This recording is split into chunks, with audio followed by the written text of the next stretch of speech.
Liberty takes pride in providing residents, businesses, and critical services like fire departments with safe and reliable water. There's a lot that goes into getting water to the people who need it. One way you can help maintain the water system is by being aware of your responsibility as a customer.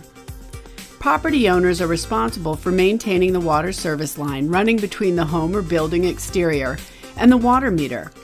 In most cases, the service line was put in place at the time the home or building was originally built.